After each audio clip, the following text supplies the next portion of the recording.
esta época retadora pensamos en otros mundos posibles. Llega la 16ª versión del Hey Festival, con eventos 100% digitales en los que participan las mentes más brillantes del mundo. Participa desde tu hogar en el programa del festival, con actividades para todas las edades, a través de una plataforma de fácil acceso donde podrás enviar tus preguntas para contribuir a importantes conversaciones sobre literatura, ciencia, medio ambiente, arte, actualidad, infancia y el sector del libro, entre otros temas. Mantengamos la conversación y apoyemos la cultura y el pensamiento a través del programa Hey Festival en nuestras sedes habituales, Cartagena, Jericó, Medellín y ahora en toda Colombia y el mundo. Regístrate ya en www.heyfestival.org/Cartagena para preparar tus eventos y sin ningún costo participa en todas las actividades de manera virtual y accede a los contenidos extra disponibles. Del 22 al 31 de enero, hora Colombia, Hey Festival 2021. Imagina el mundo.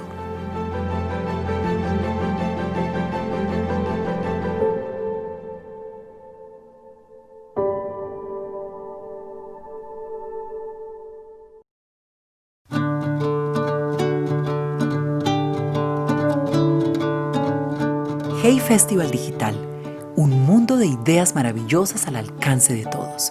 Actividades en nuestra web y en diferentes plataformas para continuar imaginando el mundo. Regístrate en las actividades del Hey Digital Colombia entre el 22 y el 31 de enero del 2021. Entra a www.heyfestival.org/Cartagena y participa en el festival de manera virtual. Prepárate para los eventos consultando los contenidos extras del festival, bonus tracks, entrevistas, blogs, podcasts, entre otros, y adquiere los libros de los participantes. Descubre la riqueza del archivo de charlas y videos del Hey Festival y disfruta de 365 días de acceso a los eventos suscribiéndote al Hey Player o comparte con los mejores a través de los cursos de la Academia Hey y el nuevo diploma Hey Festival para aprender sobre gestión cultural. Del 22 al 31 de enero, hora Colombia, disfruta de todos los eventos y reflexiona sobre el momento actual. Hey Festival 2021. Imagina el mundo.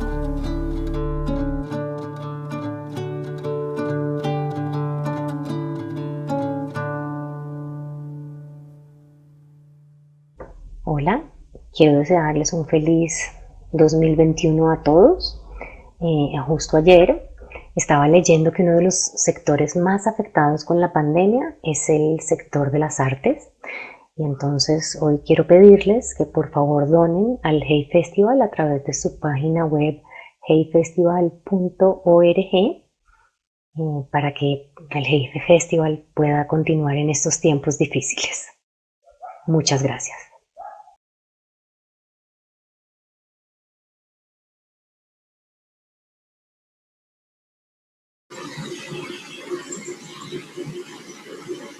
Bueno, hola a todas y a todos, ¿cómo están? Les doy la bienvenida a este espacio en el marco del Hey Festival. Para mí es un placer estar acompañándolos a todos en el día de hoy. Es un placer además estos dos presentadores también, porque han hecho un esfuerzo y tienen una creatividad a la hora de comunicar estos temas, pero sobre todo también generar sensibilidad frente a temas que son bastante apremiantes, que son cruciales y que merecen, por supuesto, toda nuestra atención. En el marco del Hey Jericó también quiero invitarles, antes de darle la bienvenida a los invitados, a que por favor se unan a esta conversación que es de lado y lado y por lo tanto puedan hacer todas las preguntas que en el transcurso de estos 40 minutos aproximadamente les surjan y que al final podamos dedicar un espacio a resolverlas. Entonces, sin más rodeos, doy la bienvenida a Brigitte Baptiste, rectora de la Universidad EAN y exdirectora del Instituto Alexander von Humboldt. Brigitte, bienvenida. Tatiana, muchísimas gracias. Un gusto estar de nuevo en el Hey Festival, aunque un poquito triste por no estar en Jericó en persona, pero bueno, ya habrá la oportunidad. Ya llegarán todos esos momentos, sí. Y Ignacio Piedrahita, geólogo, novelista, ha escrito libros como Grávido Río y uno que personalmente me parece muy importante, que se llama La Verdad de los Ríos, un trabajo publicado de manera conjunta con la Comisión de la Verdad. Te doy la bienvenida a este espacio también, Ignacio. Gracias, Tatiana. Gracias a todos los organizadores y al público que nos está viendo. Bueno, yo quería empezar esta conversación, que espero sea sobre todo muy reflexiva en estos tiempos tan turbios, contándoles que, digamos, yo he tenido varios acercamientos o he intentado tener acercamientos con libros que me permitan fusionar, precisamente la literatura, el arte, con la ciencia y el periodismo ahí, digamos, como muy transversal, para encontrarme a mí, pero también para encontrar nuevas narrativas y nuevas maneras de comunicar el trabajo que hago. Y uno de los libros que a mí realmente me cambió la manera en la que percibo el periodismo ambiental, por ejemplo, en el que me percibo a mí como parte de esta naturaleza, es el de La invención de la naturaleza, de Andrea Wulf, esta biografía de el naturalista Alexander von Humboldt, porque precisamente me hizo cuestionarme este significado y la manera en la que él empezó a cuestionar tantas cosas para su época que eran pues muy criticadas también, ¿no? Y quiero empezar con algo, con una frase, con un par de frases que leí en ese texto, que creo que resumen muy bien también por qué estamos hoy acá, ¿no? Y él hablaba de la naturaleza como un conjunto vivo que debe experimentarse a través del sentimiento. Y después decía, lo que se dirige al alma se escapa a nuestras mediciones. Y también esa capacidad de fusionar la ciencia con la estética, ¿no? A través del uso de infografías, de mapas tan detallados sobre la distribución de las plantas, sobre esas conexiones subterráneas de los volcanes, sobre temperatura, humedad, altitud, etcétera, etcétera. Y cuando yo me empecé a sumergir en ese mundo, digamos, pues me enamoré mucho más y entendí el poder del arte con la ciencia, ¿no? Y yo quiero preguntarles a ustedes, para empezar ahí con este abrebocas, ¿cómo volvernos a conectar, ¿no? ¿Cuál sería la estrategia de volvernos a conectar? Y qué poder tiene ahí la literatura, la educación, para nosotros empezar a sentirnos parte de todo este entramado, una especie más de todo este sistema y no verlo con un nivel de superioridad que a veces pareciera empezamos a mirar desde este pedestal. Empiezo con Ignacio o con Brigitte, que quiera. Adelante, Ignacio, adelante, Ignacio, por favor. Bueno, gracias. Bueno, yo creo que cuando hablamos de la Tierra hay que tener, o es bueno ampliar un poquito ese concepto, porque la Tierra es un planeta que tiene, digamos, es un planeta híbrido, diría yo, porque tiene una parte, su mayor parte, el 99%, 0.9, etcétera, es un planeta que sin vida. O sea, solamente la capita que tiene vida es un metro, casi un metro, que recubre el planeta. Pero los 6.000 kilómetros que hay de acá hasta el centro de la Tierra no albergan vida. Sin embargo, es una vida que es muy de la Tierra misma. Es una vida en donde surgen cordilleras, se mueven los continentes, la Tierra misma le está dando vueltas alrededor del Sol. Es una vida que es propia de la Tierra, que no es una vida orgánica, es una vida inorgánica, y eso le da a la Tierra cierta eternidad. O sea, la Tierra por ese lado es eterna, más allá pues de que el universo se vaya a acabar dentro de X miles de millones de años, pues según los físicos. Y esa otra capita, esa capita pequeñita de 1 metro de suelo, donde se alberga toda la vida y donde caminamos algunos seres vivos, es una vida que es una vida de tipo orgánico, donde pues se nace, se florece y se muere. Esa es la parte mortal de la vida y ahí estamos nosotros. Es una capa donde la vida está mutando continuamente, hay extinciones, las especies van, vienen, etc. Pues en el caso del ser humano nos hemos dado cuenta de que nosotros hemos influenciado mucho o tanto esa explotación de los recursos, pues que ya no es viable ni para otras especies ni para nosotros. Sin embargo, si nosotros nos acabamos por algún motivo, la Tierra va a seguir en su propia eternidad. Entonces ahí está un poco lo que tú decías, de que tampoco nos debemos sentir como tan importantes. Sin embargo, pues ya que estamos, tenemos que tratar de hacer las cosas bien. Y lo que tú decías, que en la literatura, ¿cómo puede ser la literatura y otras formas de arte para mejorar, digamos, esa relación con el medio ambiente? Pues yo pienso que es proponiendo un concepto de belleza, porque realmente lo que hace el arte en el fondo es proponer un orden para las cosas, una cosmovisión, una cosmética. Entonces, ahí es donde el escritor en particular puede empezar a crear un mito que sea capaz de relacionarnos con la naturaleza de una manera diferente, nueva, ya con conciencia de la explotación de los recursos como que tiene un límite. Entonces, un ejemplo breve es que un bosque, hasta hace algunas décadas no era una cosa bella, era una cosa que estaba sin explotar. Quizá el dueño de ese bosque era una persona, digamos, inmoral, porque no lo estaba cortando y produciendo comida para la gente y dando trabajo. De hecho, uno todavía de las cosas que más les parece lindas es cuando uno ve todas las colchas de retazos de los países pues, desarrollados o de ciertas zonas en nuestro país donde hay muchos cultivos. Pero el bosque apenas está empezando a hacer algo bello, algo lindo, ya no es un sinónimo de descuido. Entonces ahí en esa transformación de lo que es bonito y no, y de la construcción de una estética es donde pueden entrar los artistas.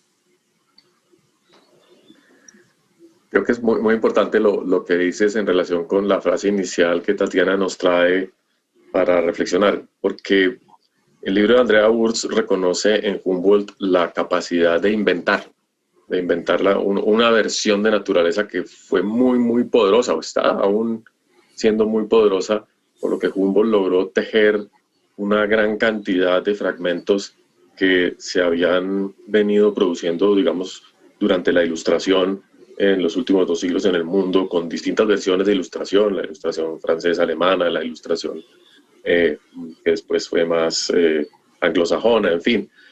Y le imbuyó una cualidad universal. Tal vez es como el primer momento en el que, mediante la literatura, porque Humboldt fue un gran escritor, creó una imagen más grande que la suma de los fragmentos. Y es un ejercicio creativo, ante todo. Es un ejercicio que cambió en gran medida la noción de quiénes éramos nosotros en el mundo y cuál era nuestra capacidad. Si podíamos tejer una versión de nosotros en el mundo con ciertos criterios, con cierta estética, con cierto goce, pues eso implicaba que teníamos una posibilidad gigantesca creativa. Y eso es en parte lo que, digamos, el romanticismo nos llama a hacer, a enriquecer cada vez más con nuestras emociones, con nuestras pasiones, esa lectura del mundo. Ahora, ese llamado de inventar la naturaleza entonces tiene una posibilidad importantísima, que es reinventarla constantemente. Es reinventar esa lectura de nosotros en el mundo, de nuestras conversaciones con el río, con la montaña, con las plantas, o de nuestros silencios o de nuestra indisposición a hacerlo, porque pues finalmente la posibilidad de inventar el mundo solo humano es casi que la que se ha venido haciendo en las últimas décadas. Nosotros somos los únicos habitantes, los reyes poderosos, los supremos que controlamos todo. Y esa es una manera de contar la historia, una manera además que tiene también unas raíces muy profundas. Entonces, ¿cómo contar unas nuevas historias? ¿Cómo reinventar esa naturaleza de una manera gozosa, de una manera en que realmente nosotros tengamos un lugar en ella, pero un lugar creativo, un lugar constructivo, no un lugar suicida, que es lo que estamos, digamos, construyendo en este momento.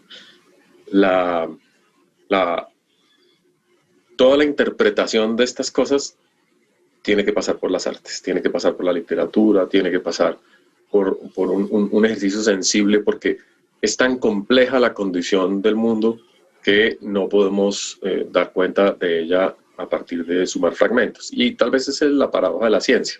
La ciencia siempre está descubriendo, siempre está profundizando, se está especializando, pero la ciencia para volver a integrar una visión requiere como mínimo la matemática, que es un lenguaje, digamos, muy preciso, muy exacto, pero también está lleno de posibles sesgos, ¿no? Requiere la estadística, que está también llena de incertidumbres, o nos da conciencia de las incertidumbres, y luego requiere el lenguaje, requiere escribirse en inglés, en castellano, en Wayunaiki, como sea, pero debemos dar una razón del mundo. Y esa razón del mundo siempre es más grande que las partes. Y eso es poderosísimo. Me parece a mí que eso la ecología lo reconoce al hablar del paisaje, al hablar de otras entidades, de otros niveles, digamos, de conciencia que pudieran estar emergiendo en el mundo, pero en los cuales nosotros tenemos un papel fundamental,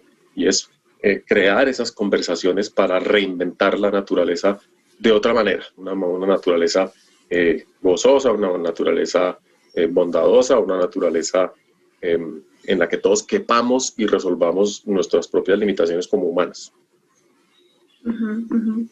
Totalmente, y ahorita quiero entrar en ese punto, que además lo fusiono con el libro de Ignacio, pero antes de entrar ahí, retomar que esta conversación se llama Cuidando nuestro entorno, biodiversidad y ecología, 3 conceptos bastante amplios, bastante profundos, y yo me ponía a pensar justo preparando esta conversación y leyendo también a varios escritores que me gustan y que me inspiran, y me puse a pensar también que estamos en medio de una crisis de salud pública a nivel global que hoy nos tiene precisamente no en Jericó, sino desde esta virtualidad. Y si a esto le sumamos además el cambio climático, pues que se cierne como un desafío existencial para la humanidad, también es muy común llegar a estados de desesperanza y de zozobra, en la medida en que uno lee cada vez más informes relacionados con ciencia y este nivel en el que estamos también de destrucción, si se le quiere llamar así, esta crisis, emergencia. Al escuchar tanto esto, pues es muy común llegar a tal vez a un qué puedo hacer, ¿no? Como, o ya todo está perdido.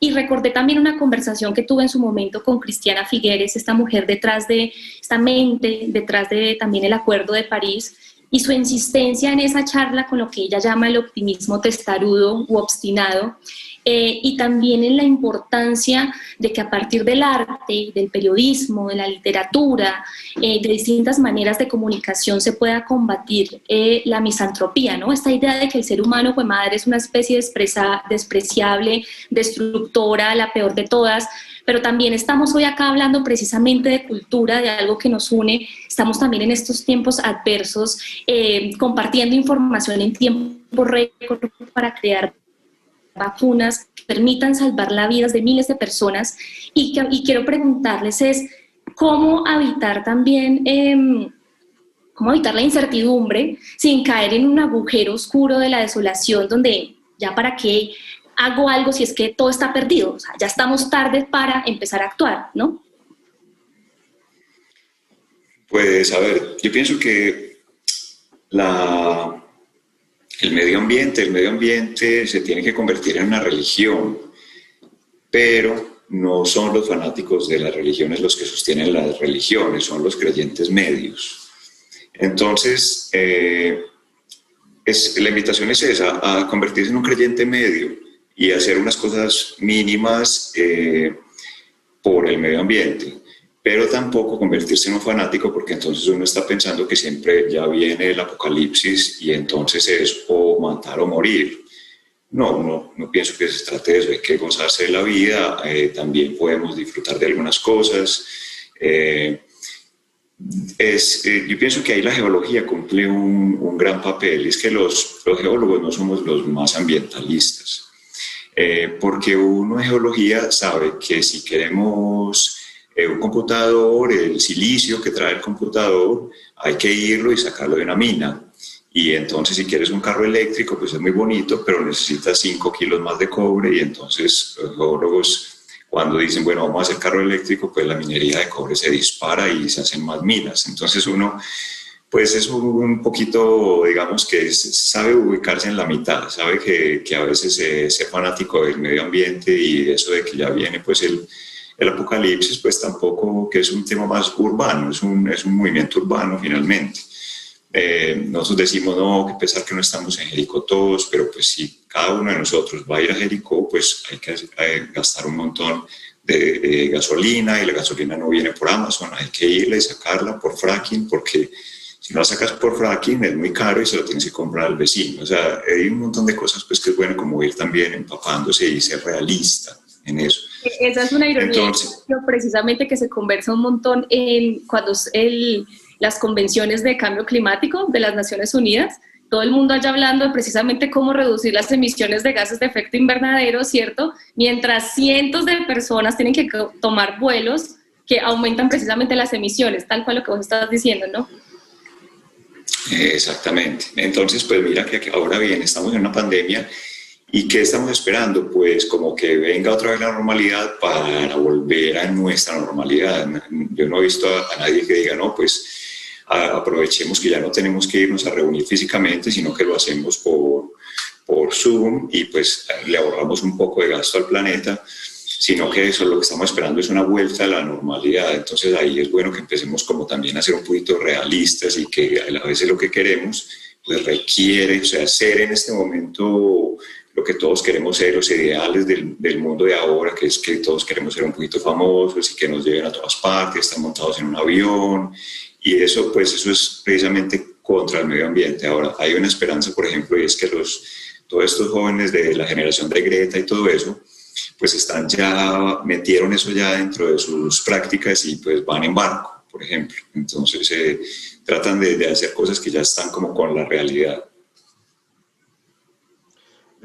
Habitar el mundo es un proceso creativo. Nos enfrentamos todos los días a esas decisiones de qué clase de mundo hacemos los seres humanos.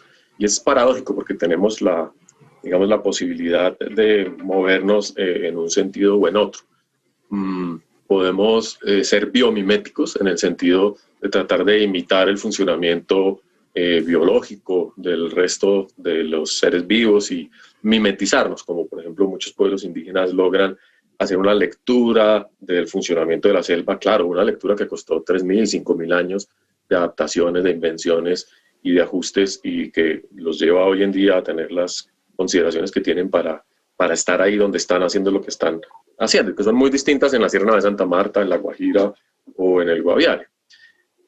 Pero además, alternativamente con la biomimesis tenemos lo que también el arte nos ha demostrado, y es una ruptura, la posibilidad de vivir en un mundo donde nuestra capacidad de abstracción, nuestras ideas interprete y reconfigure la realidad de otra manera. Eso es más perturbador porque es claramente lo que sentimos cuando vamos a una exposición de arte figurativo o cuando leemos una poesía que no entendemos y qué querrá decir el autor, qué mundo está creando el proceso creativo, y nos causa desazón, nos causa desajuste, o nos causa un placer infinito, pero no sabemos por qué. Y en este momento estamos en esa coyuntura, un poco en esa dicotomía de hacia dónde, como volvemos a viajar en barco, qué maravilla esa posibilidad como de retomar un mundo más lento, tomar un mundo de menor impacto, pero definitivamente viajar en barco no es una opción, eso no va a pasar, sino de manera muy parcial, porque somos 10.000 millones de seres humanos ya casi, y vamos para 14.000 y 15.000.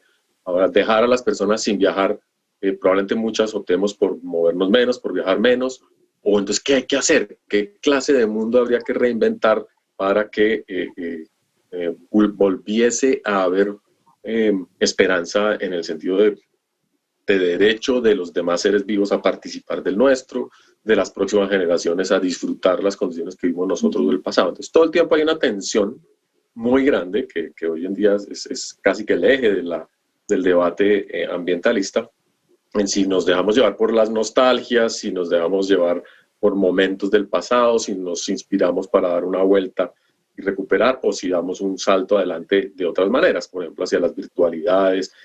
Es bien complejo. Yo creo que eso es lo que está viviendo Jericó, ¿no? Y seguramente hablaremos de eso en otro momento.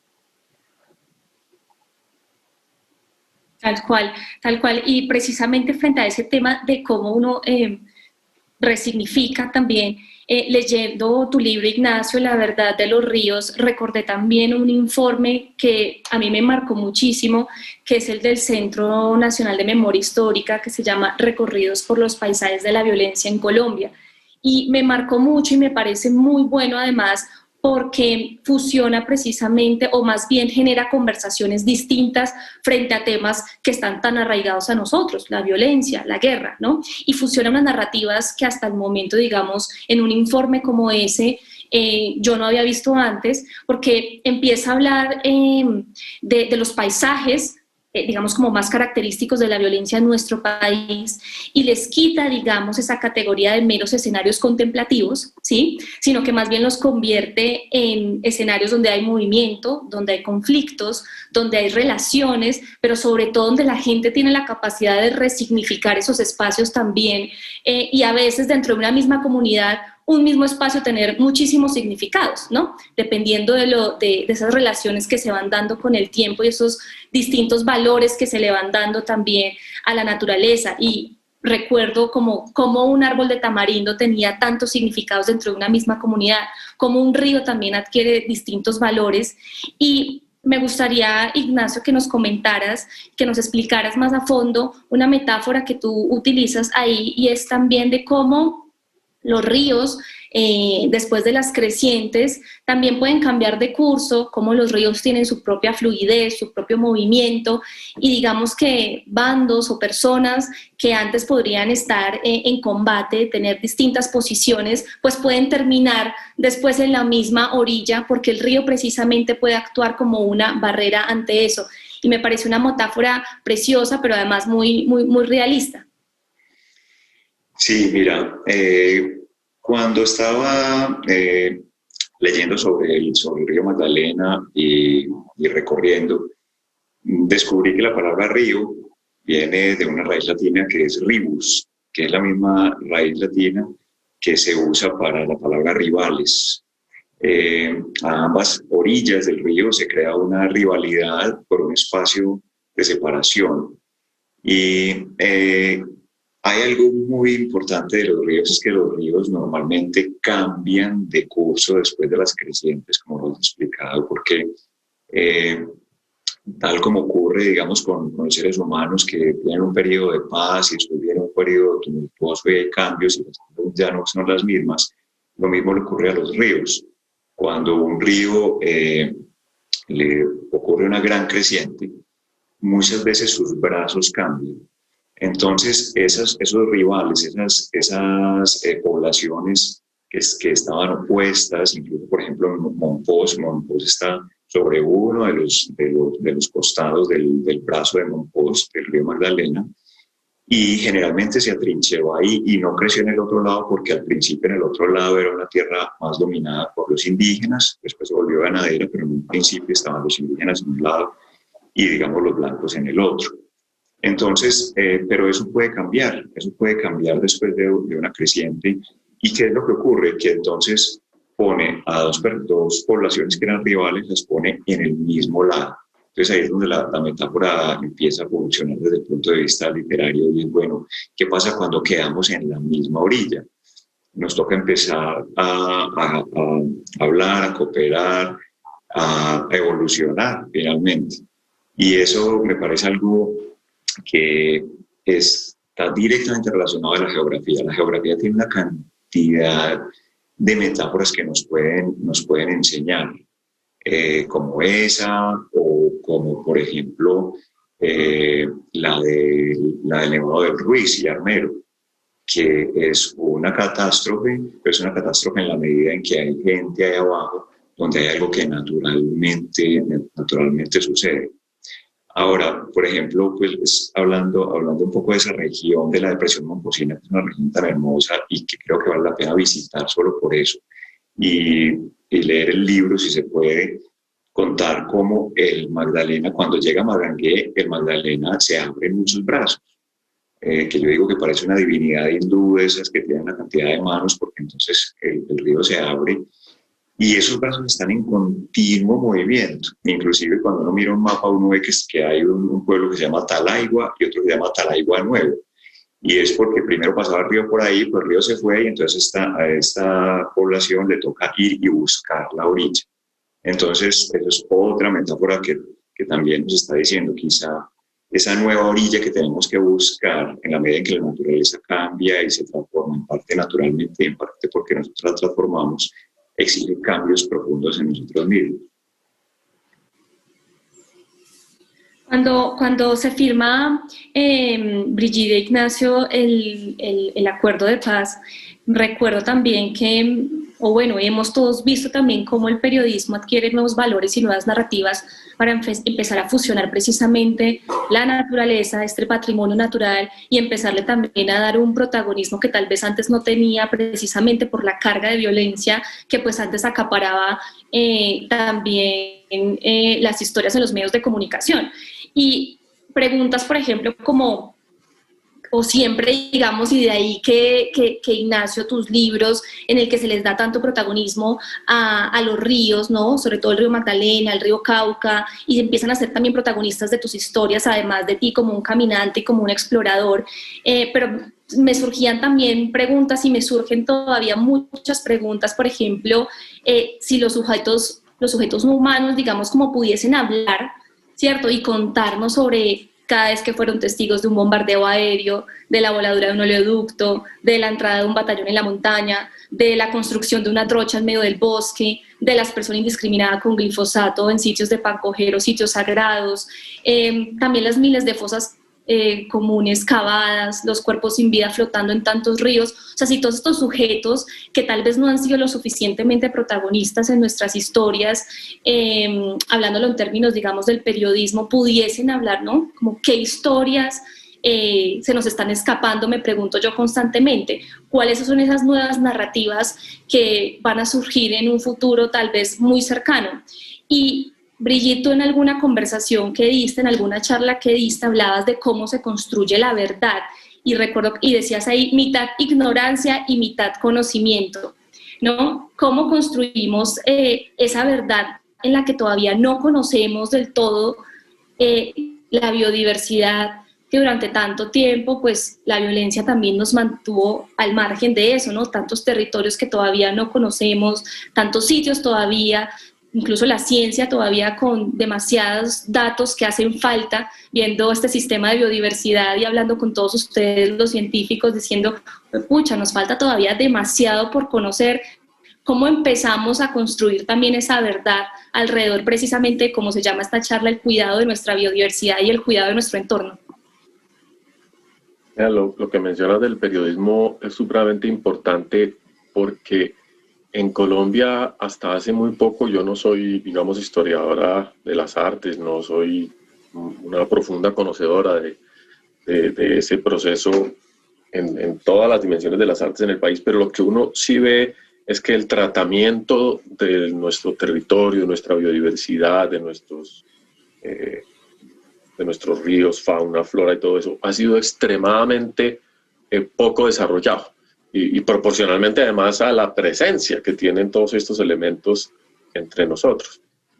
Tal vez porque seguimos habitando de manera muy colonial el territorio, porque somos o tenemos una herencia extremadamente enceguecedora y que nos impide que veamos el valor y la complejidad del bosque, impide que veamos la lógica de la ciénaga, impide que veamos el manglar y las maneras de habitar el páramo, por ejemplo. Entonces, cuando uno habla con las personas hoy en día, no tienen referentes de todo eso porque su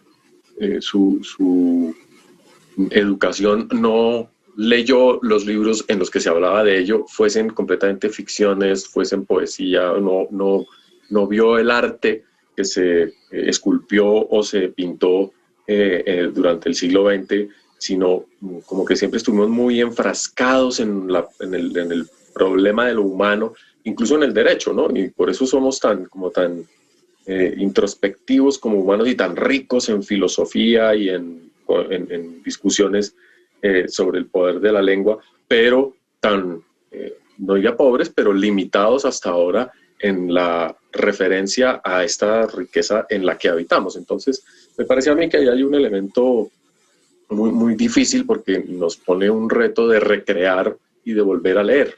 En las culturas ancestrales e incluso hasta hace muy poco tiempo todo eso era oral, uno contaba los viajes, uno era cronista hasta hace muy poco tiempo, si viajaba por Colombia, por las vías, por las carreteras, y con el conflicto que nos encerró en ciudades, perdimos aún más esa capacidad de estar conectados y de interpretar ese mundo que puede ser duro, que puede ser áspero, que puede estar lleno de insectos, de plagas, de complejidades de ese tipo, pero que es el mundo que nos corresponde. Entonces, por ejemplo, los escritos de la Comisión de la Verdad que lideró en este caso Ignacio y sus novelas y las de otros que están empezando a surgir en este momento, le dan una presencia muy importante al territorio, al país en el que habitamos, y se lee con unas cualidades, y eso es independiente de que coincida o no con la lectura que hacen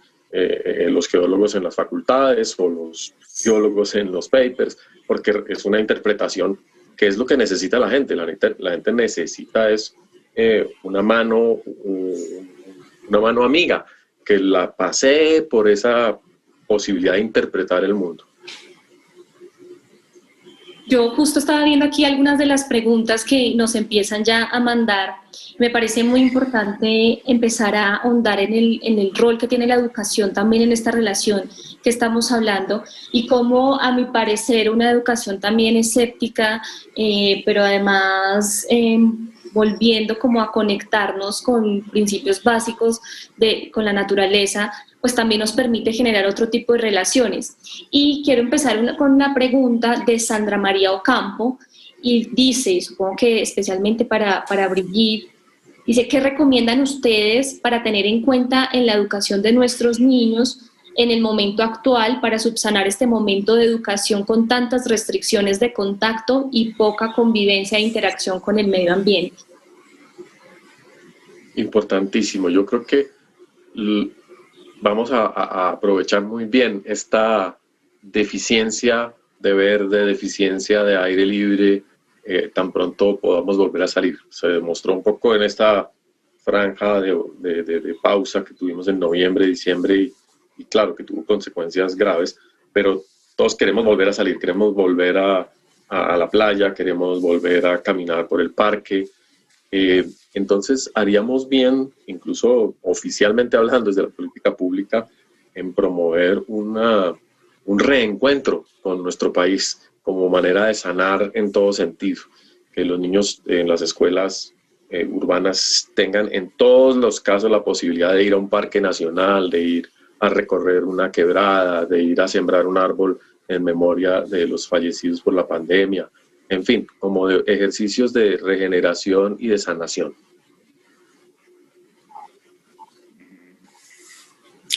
Bueno, quería decir una cosa chiquita, era que sí. ¿O quieres hacer otra pregunta mejor? Dale. No, dale. Bueno, una pequeña cosa es que el río Magdalena no se divide en Magangué, es en el Banco Magdalena, me equivoqué ahí en el momento, y se reúne en Magangué. Bueno, dejando esa precisión, hay algo muy importante en la educación, creo yo, y es educar con relaciones, relacionando. Yo recuerdo mucho algo que decía Charles Darwin, y es que él decía, yo leía mientras estaba en el barco, en el Beagle, dándole la vuelta al mundo, pero salía a la tierra, bajaba a tierra e inmediatamente intentaba ver cómo se relacionaba lo que había leído con lo que estaba viendo y caminando. Eso me parece muy importante.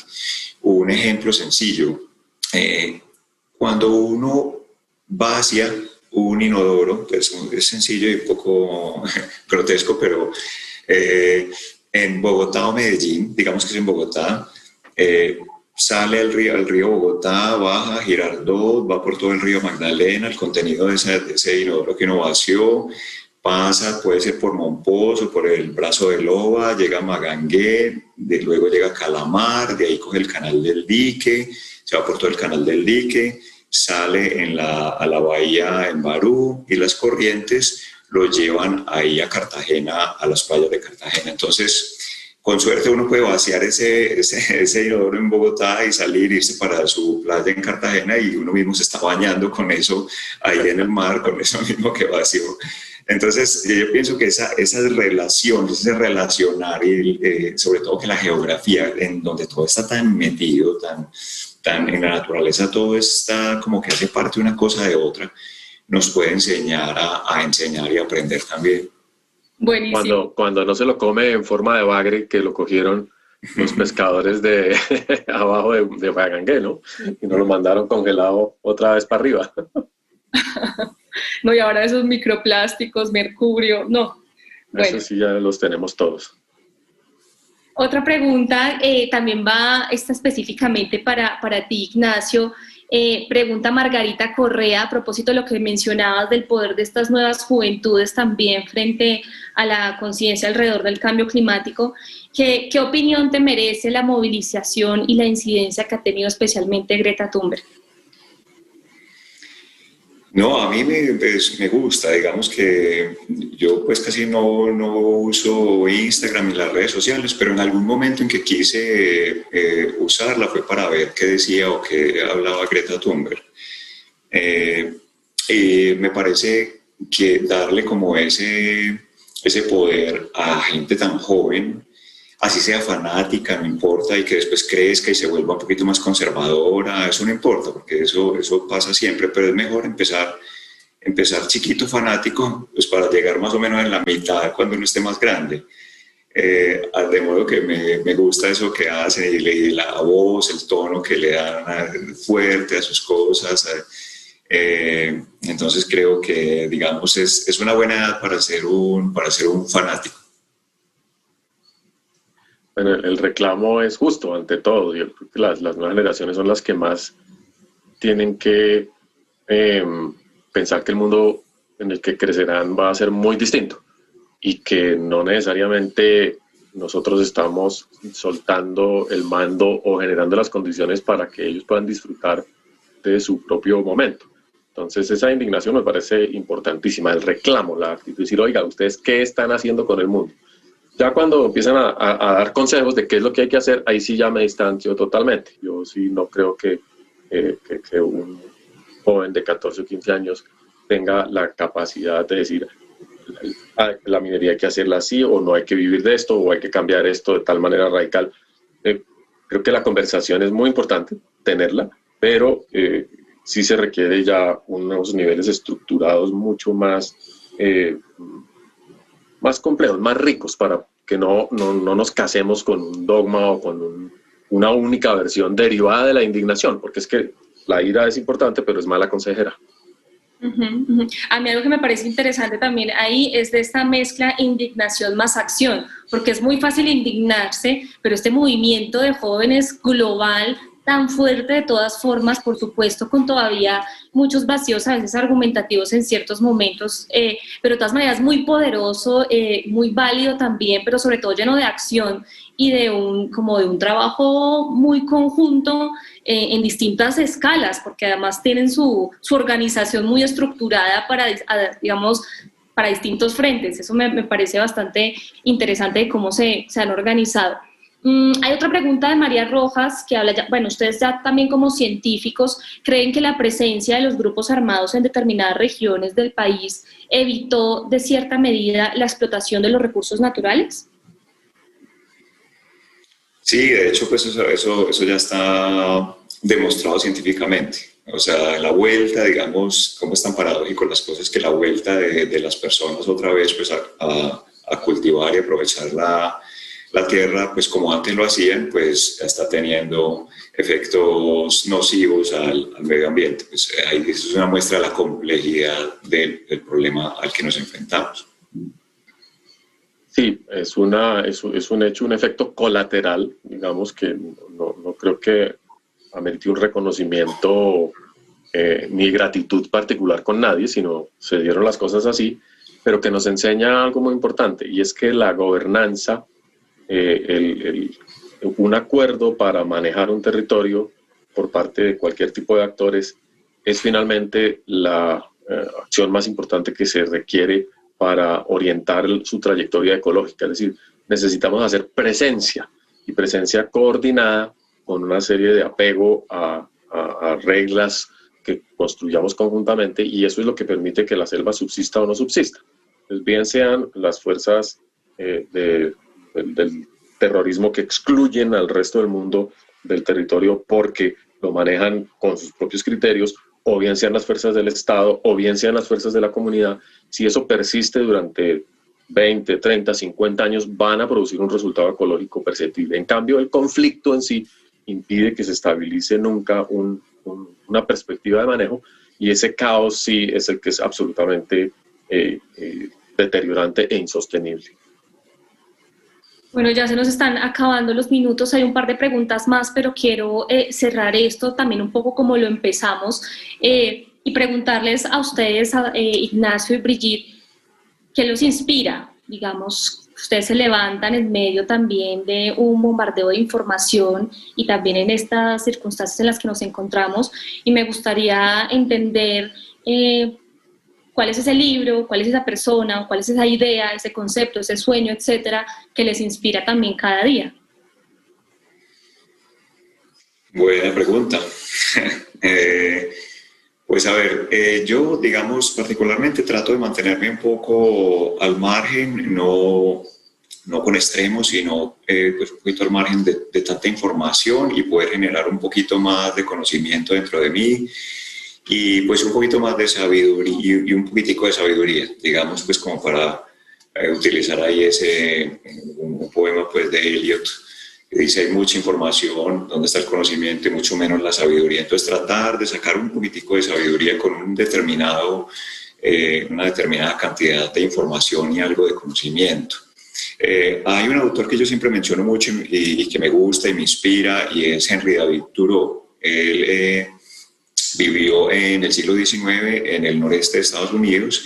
De hecho, la invención de la naturaleza no solamente es de Humboldt, también es de otros autores, y uno de ellos es Henry David Thoreau.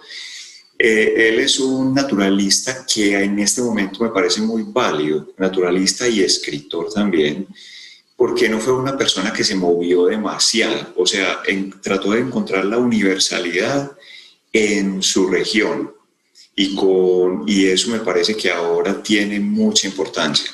Ojo, no estoy diciendo que todo el mundo tenga que hacer eso, ¿no? Sino que para el mundo en que vivimos, lo regional, lo local, se va a volver muy importante, porque es moverse un poquito menos, pero ser igualmente, digamos, inquisitivo, y generar conocimiento y sabiduría a partir de lo que vemos y conocemos a través de más tiempo y de vivencias en nuestra vida.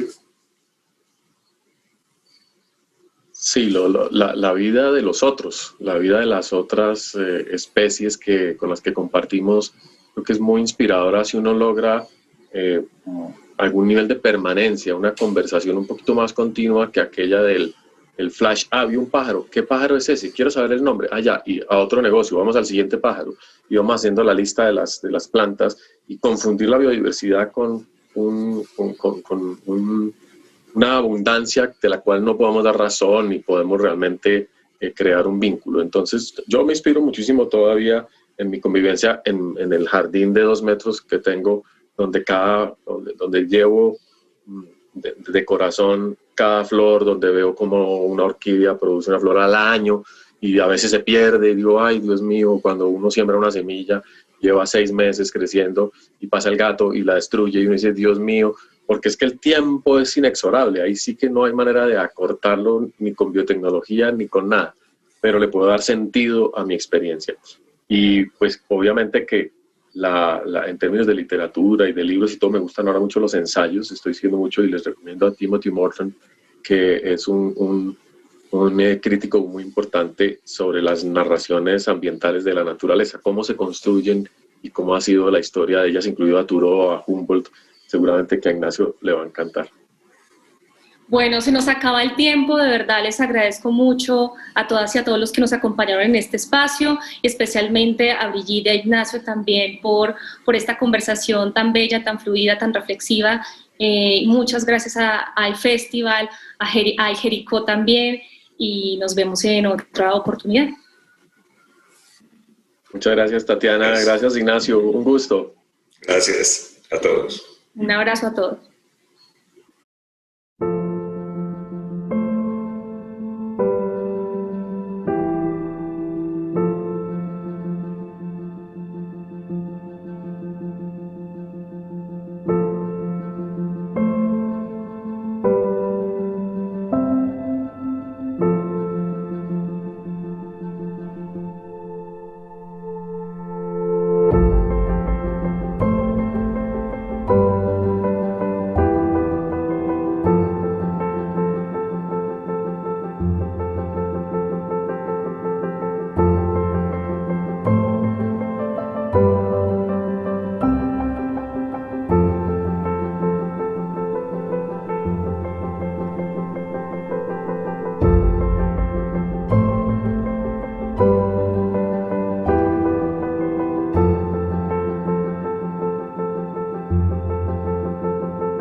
El Hey Festival es Colombia entera. El Hey Festival es Jericó, Medellín y Cartagena. El Hey Festival en Colombia es una oportunidad para disfrutar de la cultura y el pensamiento y de los artistas y creadores nacionales e internacionales en diálogo con el mundo entero. El Hey Festival en Colombia es una fiesta.